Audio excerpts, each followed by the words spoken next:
¿Se han preguntado, señores, alguna vez por qué las multinacionales que facturan miles de millones pagan menos impuestos proporcionalmente que el almacenero de la esquina? ¿Por qué una empresa que vende servicios digitales desde Montevideo a todo el continente puede tributar menos que el taxista que maneja 12 horas diarias por la ciudad vieja? La respuesta, queridos auditores, está en esas torres de cristal donde se diseñan las más sofisticadas ingenierías fiscales. Esas mismas torres que ahora, por primera vez en décadas, ven el temblor con la llegada del impuesto mínimo complementario doméstico. Hoy, mientras ustedes escuchan esto, en algún despacho de Puerto Madero, de Lima, de Santiago o de San Pablo, hay contadores trabajando hasta altas horas calculando cuánto les va a costar a sus clientes multinacionales este nuevo gravamen que Uruguay está por implementar. Y no lo hacen por capricho o por patriotismo fiscal, no, señores, lo hacen porque el mundo cambió, porque la OCDE, esa sigla que suena a organismo técnico, pero que en realidad es el Club de los Países Ricos, finalmente se cansó de ver cómo los gigantes corporativos convertían la tributación internacional en un juego de ajedrez, donde siempre ganaban ellos. Y retrocedamos en el tiempo, señores. Corría el año 2021 cuando 136 países, imaginen la magnitud, se pusieron de acuerdo en algo, en plena pandemia, cuando no nos poníamos de acuerdo ni en usar mascarilla era bueno o malo. 136 naciones dijeron, basta, las multinacionales van a pagar como mínimo el 15% de impuestos, donde sea que operen. Era el nacimiento del llamado Pilar 2 del proyecto BEPS, esas siglas en inglés que suenan a jerga técnica pero que esconden una revolución: Base Erosion and Profit Shifting, la erosión de bases imponibles y el traslado de beneficios. Porque veamos, ¿qué habían estado haciendo estas empresas durante décadas? Un baile fiscal digno del más refinado tango porteño, pero sin la nostalgia ni la belleza. Constituían una filial en Irlanda para la propiedad intelectual, otra en Holanda para la financiación, una tercera en Singapur para las operaciones asiáticas, y así, saltando de jurisdicción en jurisdicción como quien salta charcos en un día de lluvia. Conseguían que sus ganancias millonarias tributaran a tasas ridículas, a veces del 2 o 3 o el 4%. Mientras tanto, la panadera de cordón paga religiosamente su IRAE del 25%. Y aquí es donde nuestro Uruguay, nuestro pequeño país que siempre se las ingenia para estar en el lugar correcto en el momento indicado, toma una decisión que va a cambiar el panorama económico nacional. Porque este impuesto mínimo complementario doméstico no es una ocurrencia de algún funcionario de la EGI con ganas de complicarle la vida a las empresas. No, señores, es la implementación local de un acuerdo global. Es Uruguay diciéndole al mundo, nosotros también jugamos en las grandes ligas de la tributación internacional. Pero, ¿qué significa esto en términos concretos para el uruguayo común? Significa ni más ni menos que esa empresa tecnológica que tiene oficinas en el World Trade Center y que presta servicios a toda América Latina, si está tributando menos, y escuche bien, menos del 15% en Uruguay, va a tener que pagar la diferencia. Significa que ese grupo multinacional que factura más de 750 millones de euros anuales, una cifra que para dimensionarla equivale a casi todo el presupuesto de la Intendencia de Montevideo, ya no va a poder excusarse en sus estructuras societarias complejas para eludir al fisco uruguayo. Ahora, los jerarcas de estas corporaciones, estos ejecutivos que vuelan en primera clase y que jamás han pisado un ómnibus de Kutza, están descubriendo que Uruguay no es el paraíso fiscal silencioso que creían. Están aprendiendo que en este país pequeño, enclavado entre dos gigantes, tiene la audacia de decirles, acá se paga lo que corresponde. Y no es casualidad que esto suceda justo ahora, cuando la desigualdad global ha alcanzado niveles obscenos, cuando las fortunas más grandes del planeta se han multiplicado mientras millones perdían sus empleos durante la pandemia. Y la ironía suprema, señores, de todo esto es que las mismas empresas que durante años han predicado sobre la importancia de la responsabilidad social corporativa, de la sustentabilidad del compromiso de las comunidades donde operan, son las que han estado evadiendo sistemáticamente su responsabilidad fiscal más básica. Han privatizado las ganancias y socializado los costos. Han usado nuestras rutas, nuestros aeropuertos, nuestro sistema educativo que forma a sus empleados, nuestro sistema de salud que los cuida, y luego han trasladado sus beneficios a jurisdicciones donde prácticamente no pagan impuestos. Pero este impuesto no es solo recaudación, es justicia distributiva en acción, es la concreción de un principio elemental, que quien más tiene, quien más debe contribuir al sostenimiento del Estado que le permite prosperar. Es el fin de la ficción de que una empresa puede obtener enormes beneficios en Uruguay, pero tributar como si fuera una cooperativa de barrio. Y los números son elocuentes y despiadados. Una multinacional que facture 1.000 millones de euros y que hasta ahora tributaba el 5% en Uruguay, va a tener que pagar un adicional del 10%. Son casi 100 millones de euros que antes escapaban hacia paraísos fiscales y que ahora van a quedarse acá, financiando hospitales, escuelas, rutas, seguridad. Son recursos que van a ir a parar a las arcas del Estado uruguayo en lugar de engrosar las cuentas bancarias de algún fondo buitre en Islas Caimán. Y aquí viene lo más importante, señores. Este impuesto no es solo punitivo, también premia la sustancia económica real. Las empresas que realmente invierten en Uruguay, que tienen empleados acá, que poseen activos materiales en el país, van a poder deducir parte de estos costos del impuesto. Es decir, se penaliza la ficción y se premia la realidad económica. Se castiga castiga a quien arma estructuras fantasmas y se beneficia a quien genera empleo genuino, a quien invierte en ladrillo y cemento, a quien contrata uruguayos en lugar de facturar desde una casilla de correo en algún paraíso fiscal. Pero no nos engañemos con romanticismo redistributivo ingenuo. Esta medida también va a generar resistencias, va a provocar presiones, va a enfrentar a Uruguay con lobbies corporativos que tienen más poder que muchos gobiernos. Van a llegar los estudios de abogados internacionales con sus argumentos sofisticados sobre competitividad, sobre fuga de inversiones, sobre el riesgo de convertir al país en un destino poco atractivo para el capital extranjero. Sin embargo, la paradoja, señores, es que Uruguay, al implementar esta normativa, se está posicionando como un país serio, predecible, alineado con las mejores prácticas internacionales. No es el país que compite hacia abajo en una carrera del dumping fiscal, sino el que compite hacia arriba en calidad institucional, en certeza jurídica,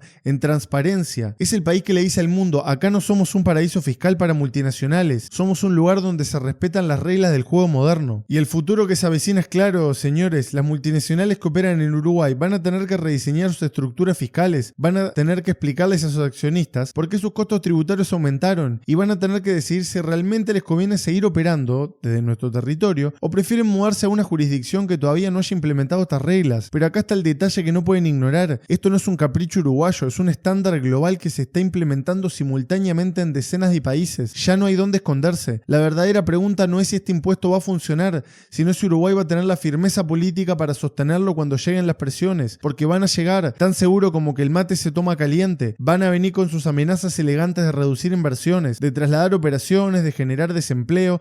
Van a activar sus redes de influencia, van a contratar a los mejores relacionistas públicos, van a sembrar dudas sobre los efectos económicos de esta medida. Pero si Uruguay mantiene el rumbo, si resiste a estas presiones, si demuestra que este país puede ser a la vez competitivo y justo, habrá dado un paso histórico hacia una tributación más equitativa, habrá demostrado que es posible combinar pragmatismo económico con justicia social. Se puede ser moderno sin ser ingenuo, que se puede competir globalmente sin renunciar a los valores redistributivos. Y el impuesto mínimo complementario doméstico no es solo una norma tributaria más en el código del ramo, es la declaración de principios de un país que eligió crecer hacia arriba en lugar de competir hacia abajo, que prefiere dignidad fiscal a la complicidad con la evasión sofisticada. Es Uruguay diciéndole al mundo que aquí, de este rinconcito austral, las reglas del juego son parejas para todos, sean grandes o chicos, nacionales o extranjeros, poderosos o vulnerables.